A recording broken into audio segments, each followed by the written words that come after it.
Hello students, आज हम देख रहे हैं क्लास 6 चैप्टर 3 एक्सरसाइज 3.7। हम एनसीईआरटी टेक्स्ट बुक यूज़ कर रहे हैं। इस एक्सरसाइज का हम क्वेश्चन 7 देख रहे हैं। क्वेश्चन 1 to 6 के लिए मैं ऑलरेडी वीडियो बना चुकी हूँ, तो आप लोग वो देख सकते हो। देखते हैं क्वेश्चन 7 में हमसे कहा गया है 3 tankers contain 403 litres, 434 litres and 465 litres of diesel respectively. मतलब कि 3 टैंकर्स है जिसके अंदर हमें कुछ इतने लीटर्स ऑफ डीजल भरा हुआ है। Find the maximum capacity of a container that can measure the diesel of the 3 containers exact number of times. तो हमें क्या करना है कि हमें कोई ऐसा कंटेनर चाहिए कि जिसके अंदर हम ये तीनों को ही एग्जैक्टली मेजर कर सकें। सो ऑब्वियसली यहाँ पे मैक्सिमम नंबर दिया हुआ है। मैक्सिमम मतलब हाईएस्ट से रिलेटेड है, जैसे कि मैंने बताया हुआ है कि हाईएस्ट कॉमन फैक्टर मतलब HCF वर्ड से रिलेटेड है, तो यहाँ पे हमें HCF ढूंढना होगा। तो देखते हैं हमारी नोटबुक में। सो यहाँ पे नोटबुक में मैंने लिख के रखा हुआ है, क्योंकि यहाँ पे सिंपली हमें HCF ढूंढना है और HCF की मेथड आप लोग जानते हो, अगले एक्सरसाइजेस में पढ़ चुके हो और अगले सम्स में भी आप लोग पढ़ चुके हो। सो मैंने यहाँ पे ये सम सॉल्व करके रखा हुआ है, जैसे कि the maximum capacity of a container is equal to HCF of 403, 434 and 465। Okay, so यहाँ पे सबसे पहले मैंने उन तीनों का प्राइम फैक्टराइजेशन कर लिया है और तीनों में से जो कॉमन नंबर 31 है वो मैंने निकाल लिया है। ओके, सो इस तरह से मुझे HCF मिल जाएगा। सो मुझे आंसर पता चल जाएगा। So the maximum capacity of the container will be 31 litre. Okay, अब नेक्स्ट सम के लिए देखते हैं हम अपनी टेक्स्ट बुक में। सो क्वेश्चन 8 देखते हैं। यहाँ पे कुछ इस तरह से है, find the least number which when divided by 6, 15 and 18 leave remainder 5 in each case. मतलब कि हमें कोई नंबर ढूंढना है जो कि 6, 15 और 18 से डिविजिबल हो, पहले वो ढूंढना पड़ेगा। एंड देन हमें ये नंबर ढूंढना है कि जिसको डिवाइड करने पर 5 रिमाइंडर बचे ही बचे। तो हम क्या करेंगे, कोई ऐसा नंबर जो 6, 15 एंड 18 से डिविजिबल हो, ऐसा ढूंढने के लिए सबसे पहले तो इन तीनों का LCM ढूंढना होगा। एंड देन LCM ढूंढने के बाद रिमाइंडर 5 बचाने के लिए हम LCM में ही 5 प्लस कर देंगे। ओके, सो फिर जो नया नंबर मिलेगा उसे हम जब भी डिवाइड करेंगे हमें रिमाइंडर 5 मिलेगा। तो देखते हैं सॉल्व करने के लिए हमारी नोटबुक में। सो यहाँ पे नोटबुक में मैंने स्टार्टिंग की कुछ चीज़ें सॉल्व करके रखी हुई है, जैसे कि हमें बोला गया है the least number which is exactly divisible by 6, 15 and 18। पहले हमें एग्जैक्टली डिविजिबल नंबर के बारे में तो पता चले, जो कि होता है LCM ऑफ 6, 15 एंड 18। सो मैंने यहाँ पे LCM ढूंढ के रखा है शॉर्ट डिवीजन मेथड से। सो हमें पता चल जाएगा कि LCM of 6, 15 and 18 is equal to 9090। पर हमें ऐसा नंबर चाहिए जो एग्जैक्टली डिविजिबल नहीं होना चाहिए, बल्कि 5 रिमाइंडर बचनी चाहिए। तो अगर मैं 90 में 5 प्लस कर दूं तो नंबर 95 को आप जब भी इन तीनों से डिवाइड करोगे हमेशा रिमाइंडर 5 बचेगा। ओके, तो उसके लिए मैंने यहाँ हम लोग लिखेंगे कि the least number which when divided by 6, 15 and 18 leave remainder 5 is equal to LCM of 6, 15 and 18 plus 5। So LCM हमारा 9090 हो जाता है और उसमें हम 5 प्लस कर देंगे तो आंसर आ जाएगा 95। सो इस तरह से आंसर हमें पता चल जाएगा। ठीक है, सो इस तरह से ये सम आप लोग सॉल्व कर सकते हो।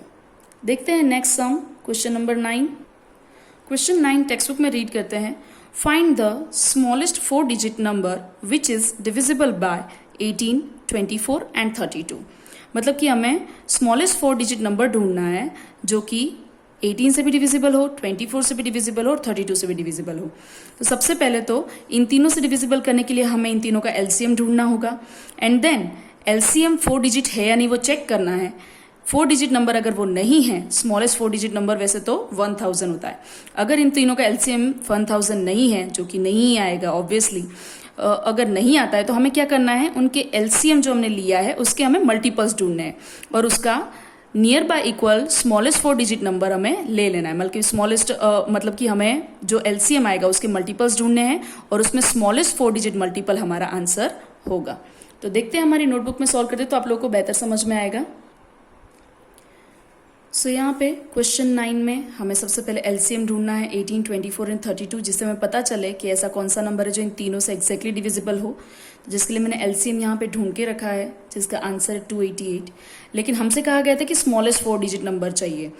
स्मॉलेस्ट 4 डिजिट नंबर 1000 होता है और 1000 डिविजिबल नहीं है इन तीनों से। सो हमें क्या करना होगा, एलसीएम 288 के मल्टीपल्स ढूंढने होंगे। तो मैंने यहाँ पे 288 के मल्टीपल्स ढूंढ के रखे हुए हैं, 288, 576, 864, 1152, मतलब मुझे जितने ज़रूरत थे मैंने उतने ही ढूंढे।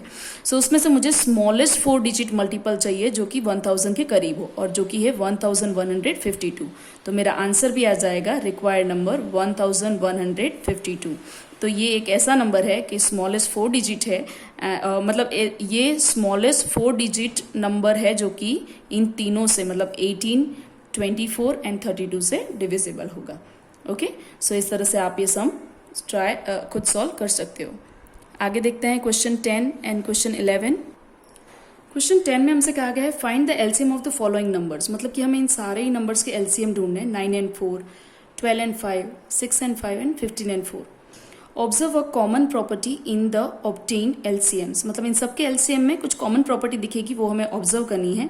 Is LCM the product of 2 numbers in each case, और हमें ये भी चेक करना है कि क्या जो एलसीएम हमें मिलता है वो इन्हीं दोनों नंबर का मल्टीप्लिकेशन ही है, मतलब कि 9 एंड 4 का मल्टीप्लिकेशन 9 4 जा 36 से मिल रहा है, 12 एंड 5 का मल्टीप्लिकेशन 12 5 जा 60 मिल रहा है।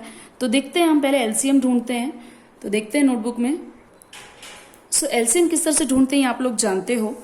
तो एलसीएम मैंने यहाँ पे ढूंढ के रखे हैं, जैसे कि ए में मैंने 9 एंड 4 का एलसीएम ढूंढा है जो कि है 36, 12 एंड 5 का एलसीएम मैंने ढूंढा है जो कि है 60, देन 6 एंड 5 का एलसीएम ढूंढा है जो कि है 30 एंड 15 एंड 4 का एलसीएम ढूंढा है जो कि है 60। और एक्चुअली जैसा उन्होंने पूछा था वैसा ही है कि एलसीएम जो है वो दिए हुए नंबर का मल्टीप्लिकेशन, यानी कि 15 4 जा 60 होता है, मतलब 15 मल्टीप्लाई बाय 4 60 होता है और उसका एलसीएम भी 60 है। और मैंने लिख के भी रखा है यहाँ पे ताकि आप लोगों को समझ में आए कि 60 एंड 4 मल्टीप्लाई बाय 15। सेम वैसे ही 6 एंड 5 का मल्टीप्लिकेशन 30 होता है और आंसर हमें एलसीएम भी 30 मिला है। सेम वैसे ही ऊपर भी कुछ वैसा ही है, सेम वैसे ही यहाँ पे भी कुछ वैसा ही है कि 12 एंड 5 का मल्टीप्लिकेशन 60 होता है और एलसीएम भी 60 है, 9 एंड 4 का मल्टीप्लिकेशन 36 होता है और यहाँ पे एलसीएम भी 36 ही है। सो जिस तरह से हम ऑब्जर्व कर सकते हैं कि यहाँ पे सभी में एलसीएम जो है वो दिए हुए नंबर का ही मल्टीप्लिकेशन है। सो हमें लास्ट में यही आंसर हमारा ऑब्जर्वेशन लिखना है। तो देखते हैं।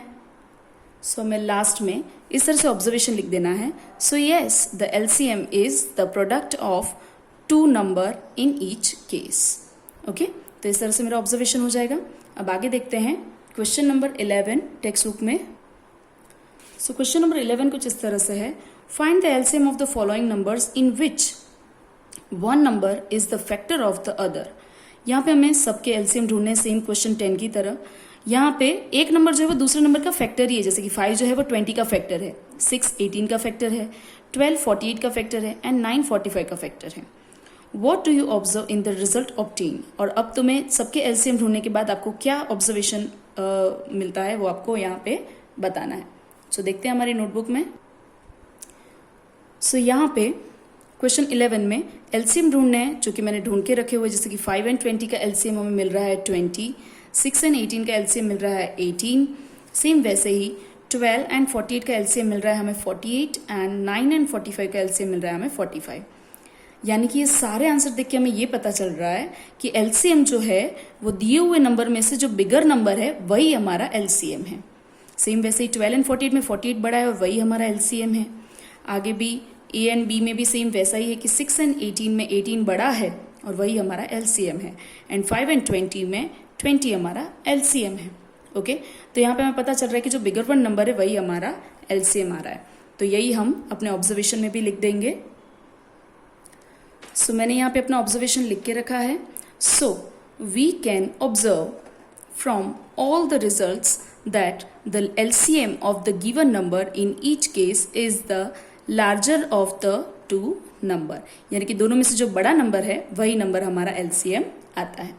सो इस तरह से यहाँ पे हमारी एक्सरसाइज खत्म हो रही है, तो आप लोग खुद ट्राई करके प्रैक्टिस कर सकते हो। Okay, thank you everyone.